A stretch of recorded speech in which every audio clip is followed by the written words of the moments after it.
Paz do Senhor, Irmandade, bora, vamos manter firme o nosso propósito, vamos ler as Escrituras, estamos aqui em Mateus 16, vamos orar? Vamos orar.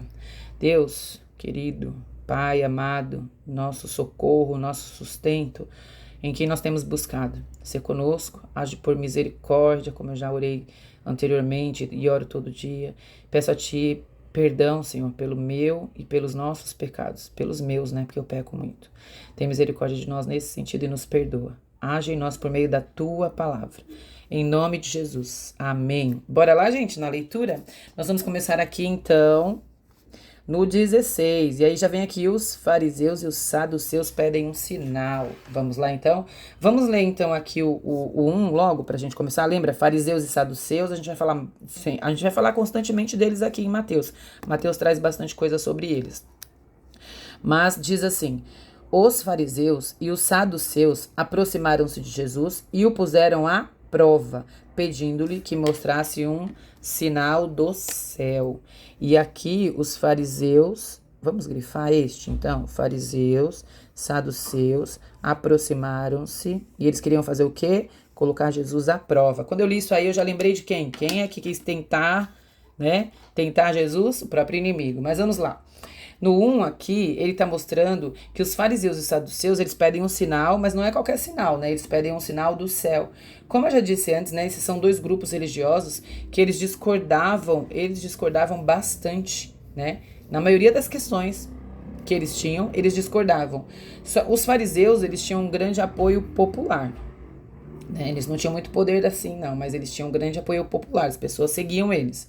E os saduceus, eles controlavam boa parte da política da época. Então, eles se unindo, a gente pode parar e pensar que isso era um sinal muito perigoso, né? E a gente consegue vê-los juntos, quer dizer, eles eram opostos, né? Mas juntos, não só aqui, em outros momentos também que a gente já falou antes e daqui a gente ainda vai falar mais. Eles não se davam bem, mas eles se uniram contra Jesus. O fato aqui é que eles queriam um sinal do céu, um sinal celeste.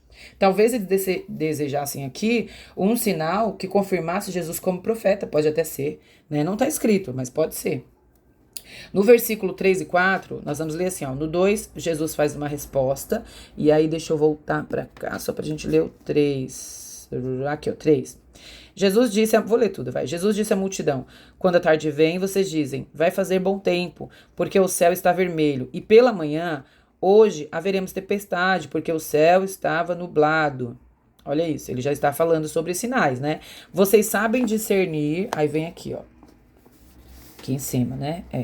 Vocês sabem discernir o aspecto do céu, mas não sabem interpretar os sinais dos tempos?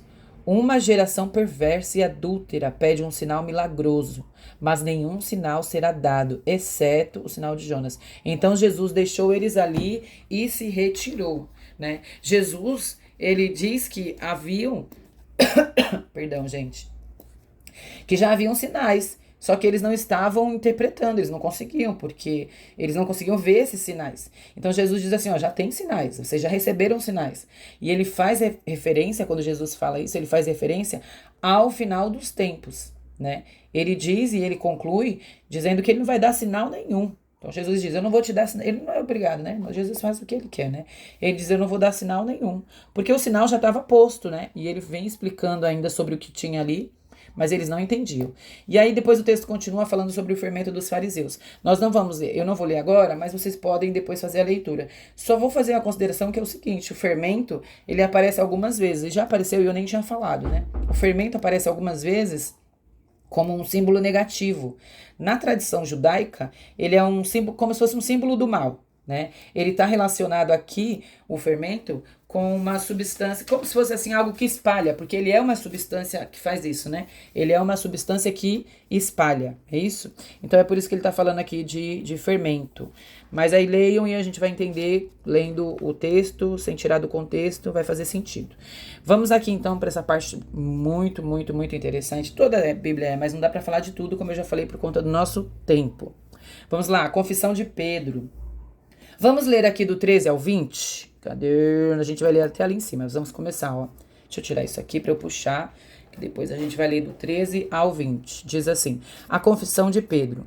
Quando Jesus chegou à região de Cesareia de Filipe, perguntou aos seus discípulos: quem o povo diz que é o Filho do Homem? Eles responderam: alguns dizem que é João Batista, outros Elias, ainda outros Jeremias ou um dos profetas. E vocês, quem dizem que eu sou? Perguntou. Simão Pedro respondeu: tu és o Cristo, o Filho do Deus vivo. Oh, aleluia, não tem como não grifar isso aqui. Tu és o Cristo, Filho do Deus vivo. Aleluia, isso é revelação do céu, hein? Tu és o Cristo, Filho do Deus vivo. Jesus respondeu: bem-aventurado é você, Simão, filho de Jonas, porque isso não foi revelado a você por carne ou sangue, mas por meu Pai que está nos céus. Eu digo, e aí vou puxar pra gente ver aqui em cima, tá. Eu digo que você é Pedro, e sobre esta pedra, tá focando? Desfoca um pouquinho, deixa eu virar assim, aqui. E sobre esta pedra edificarei a minha igreja, e as portas do Hades, aí tem a letrinha do B, que vai descer aqui, vai fazer referência, depois eu explico para vocês, tá? E as portas do Hades não poderão vencê-la. Eu darei a você as chaves do reino dos céus. Oh, aleluia. É lindo isso, né, gente? Não tem como não parar e glorificar a Deus. Tudo o que você ligar na terra terá sido ligado nos céus, e o que você desligar na terra terá sido desligado nos céus. Então, advertiu os seus discípulos de que não contassem a ninguém que ele era o Cristo, porque ainda não era a hora. Muita gente pergunta isso. Por que ele falava que não era para contar? Porque ele ia ser crucificado, ele ia morrer, mas ainda não era a hora. Então, eles tinham que segurar a onda, porque ainda não era o momento. Aí voltando aqui, só pra gente iniciar nessa parte aqui da explicação, quando ele fala assim, da confissão de Pedro, que é bem, isso aqui causa um burburinho pra nós, né? Essa resposta aqui é bem interessante, que Pedro, ele vem e fala pra Jesus, né? Tu és o Cristo, é maravilhoso. Então essa resposta sobre quem é Jesus, ela se encaixa na categoria dos profetas, né? Do jeito que ele falou aqui, se encaixa como se ele fosse um profeta, na categoria dos profetas, né? E, embora muitas pessoas ali da elite judaica, eles sustentassem que não havia mais profetas, né? Eles diziam que não tinham mais profetas. Ainda assim, eles esperavam o retorno de Elias. Então, algo que foi do céu dado como revelação ali para Pedro. E aí, vem no versículo 17, quando Jesus diz, não foi carne nem sangue. Vamos grifar então, né? Aqui, ó, bem-aventurado é você, Simão, filho de Jonas, porque não foi revelado a você por carne ou sangue.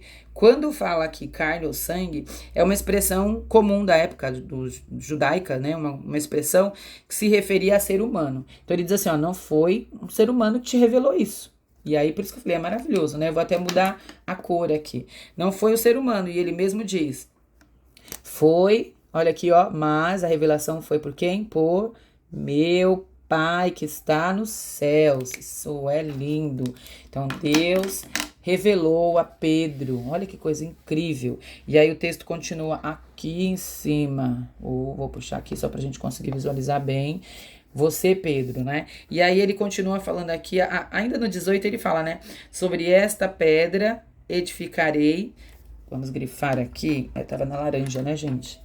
Aí ele diz assim, ó, você é Pedro e sobre esta pedra, e o pessoal fala muito, né, com essa referência sobre a pedra que edifica, que fundamenta, mas ele diz, ó, você é Pedro e sobre esta pedra.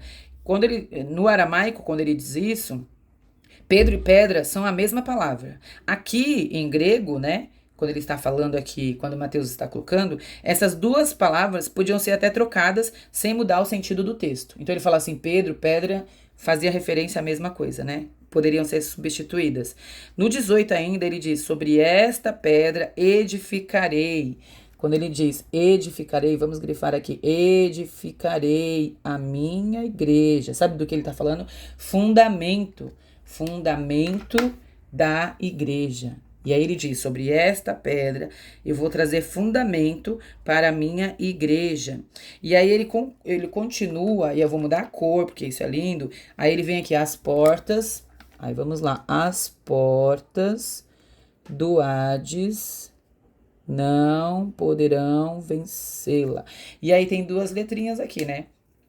Na B, aqui embaixo eu não vou arrastar a Bíblia só para não bagunçar, pode ser traduzido como inferno, né? Então, as portas do inferno não poderão vencê-la. Então, as portas do Hades, quando ele fala, né, do inferno, aqui na nossa tradução, ele colocou Hades, mas em outras traduções já vem como portas do inferno.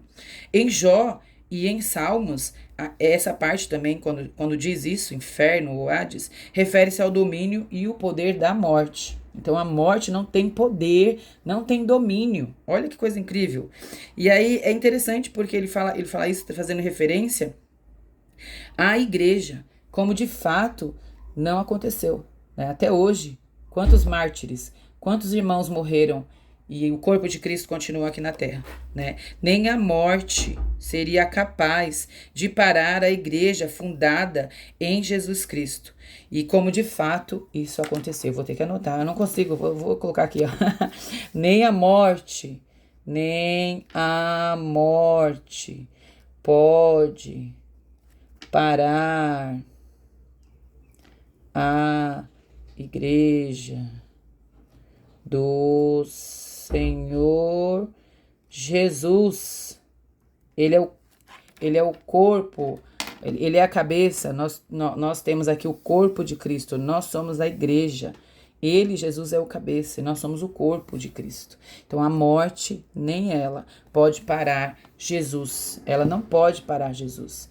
E aí Jesus vem dizendo depois o tipo de morte, né? Que seria do 21 aqui ao 28. Eu acho que dá para ler, eu vou ler com vocês aqui, acho que dá tempo. Vou ler, tá? Vou ler tudo e aí eu trago só uma consideraçãozinha, porque isso é tão importante. Aí diz assim, ó. Deixa eu ver se eu leio tudo. É do 21 até o 28. Vou ler tudo, gente. A partir daquele momento, Jesus começou a explicar aos seus discípulos que ele tinha que ir para Jerusalém e sofrer muitas coisas nas mãos dos anciãos, dos chefes dos sacerdotes, dos mestres da lei, bem como ser morto e ressuscitar no terceiro dia. Então ele começou a dizer isso para os seus discípulos, né? Então Pedro, chamando-o à parte, começou a repreendê-lo, dizendo: Nunca, Senhor, isso não acontecerá contigo. Gente, eu não tenho como não grifar, eu falei que é só ler, né? Então vem aqui, ó, Pedro, chamando-o à parte, disse o quê? Repreendeu Jesus, viu? Ele disse o quê? Nunca. Nunca, Senhor, isso não acontecerá contigo. E vocês lembram que Jesus está falando sobre o quê? Sobre ser morto e ressuscitar no terceiro dia. Parece até que ele só viu a parte do ser morto, né? Ressuscitar no terceiro dia. E aí Jesus virou-se para Pedro. Então Jesus vira para ele e fala o quê? Para trás de mim, Satanás. Você é uma pedra de tropeço. As pessoas falam muito sobre Pedro ser essa pedra, fundamento da igreja, mas olha o que ele diz aqui sobre Pedro depois. Pedra de tropeço para mim. Mas ele está falando com Pedro? Ele está falando aqui, ó. Para trás de mim, Satanás. Pois não pensa... Ele continua explicando aqui, ó. Pois não pensa nas coisas de Deus, mas nas coisas dos homens. Então, Jesus disse aos seus discípulos: Se alguém quiser vir após mim, negue-se a si mesmo, tome a sua cruz e siga-me. Oh, aleluia, não tem evangelho sem cruz. Não tem evangelho sem seguir, sem caminhada, sem ir com Jesus. Pois quem quiser salvar a sua vida, a perderá. Mas quem perder a própria vida, por minha causa a encontrará. Olha, isso é maravilhoso. Pois que adianta o homem ganhar o mundo inteiro e perder a sua vida? Ou o que pode dar o homem em troca da sua vida? Algumas traduções falam alma, né? Pois o Filho do Homem virá na glória de seu Pai. Oh, aleluia. Olha que revelação linda. Pois o Filho do Homem virá na glória de seu Pai, com seus anjos, e então retribuirá a cada um de acordo com as suas ações. Em verdade lhes digo que alguns dos que aqui se acham de modo nenhum experimentarão a morte antes de verem o Filho do Homem vindo do seu reino. Aleluia. Isso é maravilhoso. Maravilhoso. Maravilhoso. Quando ele fala assim, pedra de tropeço, ele fala aqui, ó, pedra de tropeço, isso está relacionado, principalmente nessa tradução que a gente usa da NVI, como uma figura para designar coisas que levam as pessoas ao pecado. Pedra de tropeço. Ele queria o quê? Levar Jesus ao pecado, né? E aí, reparem que Pedro oferece o que, gente, aqui? Pedro oferece, eu vou ter que escrever. Pedro oferece um evangelho sem cruz. Ó, Pedro fala aqui, ó. Então Pedro chama lá, nunca, Senhor, isso nunca acontecerá contigo. Pedro oferece um evangelho sem cruz, misericórdia. Não existe reino sem cruz. Não existe reino sem cruz. Vou colocar aqui, ó. Não existe reino sem cruz. Aleluia. Louvado seja o nosso Deus, que age por misericórdia e nos mantém ligados nele. E diz esta palavra maravilhosa, né? Ele repreende Pedro. Você vê que antes ele falou assim, Pedro, acabou de falar, a gente viu agorinha, né? Pedro, bem-aventurado é você. Tá bem aqui, ó.